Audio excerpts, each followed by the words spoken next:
یہ جنگلات صرف درختوں اور جانوروں کا گھر نہیں، یہ ان برادریوں کی زندگی ہیں، ان کی روح ہے۔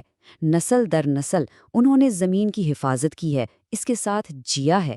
لیکن صدیوں سے ایک سوال گونج رہا ہے، اس زمین کا اصل محافظ اور مالک آخر ہے کون؟ ریاست یا وہ لوگ جو اسے اپنا گھر کہتے ہیں؟ تو آج ہم بھارت کے ایک بہت ہی اہم قانون فارسٹ رائٹس ایکٹ 2006 کی گہرائی میں اتریں گے۔ دیکھیے، یہ صرف ایک قانون نہیں ہے، بلکہ ایک وعدہ ہے برادریوں کو ان کا حق واپس دینے کا اور ہمارے جنگلات کو ان کے اصل محافظوں کے ساتھ مل کر مزید مضبوط بنانے کا۔ تو چلیے دیکھتے ہیں کہ آج ہم کیا کیا سمجھنے والے ہیں۔ ہم اپنا سفر ایک تاریخی ناانصافی کو سمجھنے سے شروع کریں گے، پھر دیکھیں گے کہ یہ قانون کون سے حقوق دیتا ہے اور کسے دیتا ہے۔ اس کے بعد ہم اس کے عملی نظام کو جانیں گے اور آخر میں ان چیلنجز پر بھی نظر ڈالیں گے جو اس کے راستے میں حائل ہیں۔ آئیے سب سے پہلے اس سوال کا جواب تلاش کریں کہ آخر اس قانون کی ضرورت ہی کیوں پڑی؟ اس کی جڑیں ایک بہت گہری تاریخی ناانصافی میں ہے۔ یہ صرف خوبصورت مناظر نہیں ہیں، یہ لاکھوں لوگوں کے گھر ہیں، ان کی پہچان ہے۔ ذرا سوچئے کہ جس زمین کو آپ کی نسلوں نے سینچا ہو، اسی زمین پر آپ کو ایک اجنبی، ایک گھس بیٹھیے کے طور پر دیکھا جائے۔ یہی ان کمیونٹیز کی تلخ حقیقت تھی۔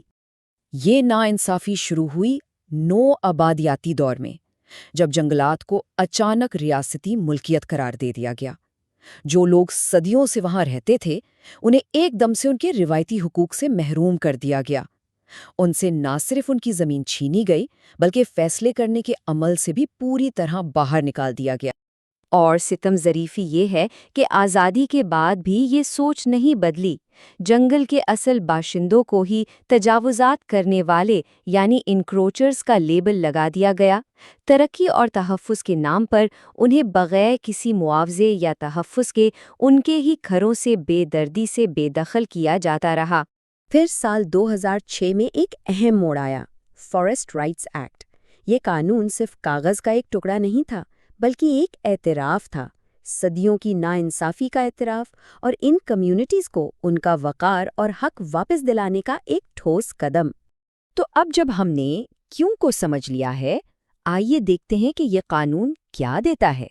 یہ جنگلاتی حقوق آخر ہیں کیا اور یہ کتنے طاقتور ہیں؟ سب سے پہلے ہے انفرادی جنگلاتی حقوق، یعنی انڈیویجول فارسٹ رائٹس۔ اس کا مطلب یہ ہے کہ کسی خاندان کو 4 ہیکٹر تک کی اس جنگلاتی زمین پر رہنے اور کاشتکاری کا حق ملتا ہے جس پر وہ روایتی طور پر رہتے آئے ہیں۔ یہ حق وراثت میں تو جا سکتا ہے، لیکن اسے بیچا نہیں جا سکتا تاکہ زمین کمیونٹی کے اندر ہی رہے۔ پھر آتے ہیں کمیونٹی حقوق، جو پورے گاؤں کی زندگی کا پہیہ چلاتے ہیں۔ اس میں جنگل سے جڑی بوٹیاں، پھل یا تیندو پتے جمع کرنے کا حق، اپنے مویشیوں کو چرانے کا حق اور ان ندی نالوں تک رسائی شامل ہے جن پر ان کی زندگی کا انحصار ہے۔ یہ سمجھے کہ ان کی معاشی بقا کی ضمانت ہیں۔ اور اب آتے ہیں سب سے انقلابی حق پر، کمیونٹی فارسٹ ریسورس یا CFR حقوق۔ یہ ایک گیم چینجر ہے۔ یہ کمیونٹیز کو صرف جنگل استعمال کرنے کا حق نہیں دیتا، بلکہ گرام سبھا کے ذریعے انہیں اپنے جنگلات کی حفاظت، انتظام اور تحفظ کا مکمل اختیار سونپتا ہے۔ یعنی وہ اب صرف صارف نہیں، بلکہ جنگل کے مالک اور محافظ بن جاتے ہیں۔ آخر میں یہ قانون 2 مزید اہم پہلوؤں کا احاطہ کرتا ہے۔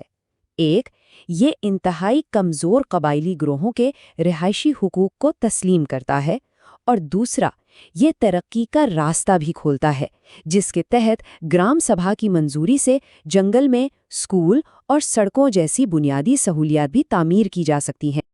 یہ حقوق تو بہت جامع ہیں، لیکن سوال یہ ہے کہ ان کا دعویٰ کر کون سکتا ہے؟ اہلیت یعنی ایلیجبلٹی کے معیار کو سمجھنا بہت ضروری ہے۔ یہاں اہلیت کے 2 معیار ہیں۔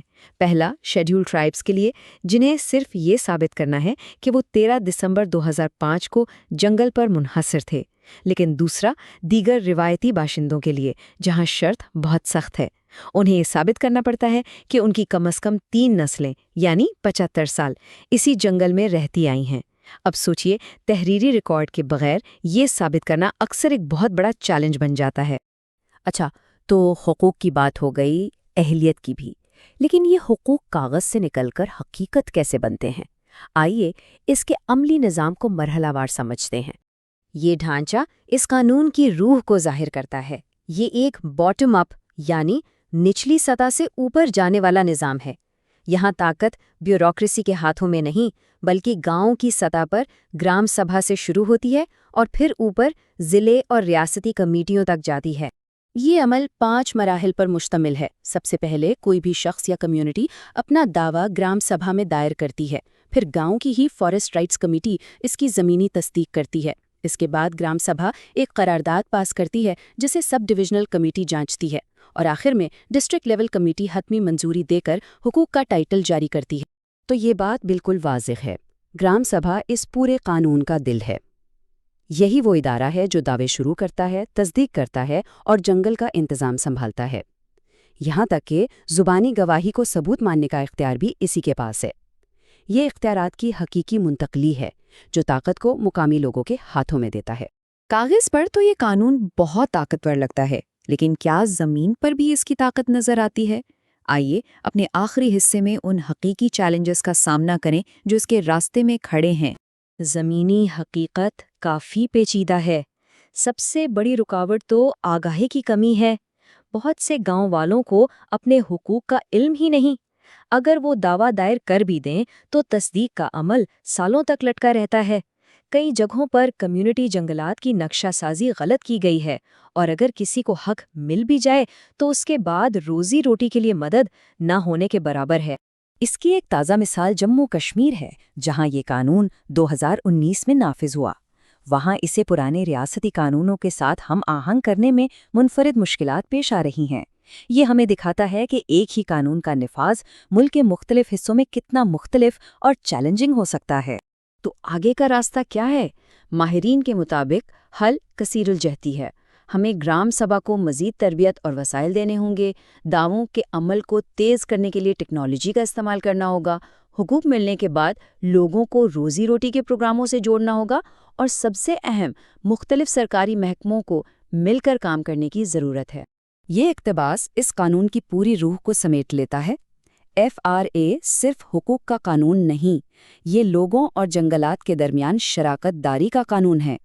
بات صرف حق دینے کی نہیں بلکہ ایک ذمہ دارانہ رشتے کو دوبارہ قائم کرنے کی ہے۔ اور یہ ہمیں اپنے آخری اور سب سے اہم سوال پر لاتا ہے۔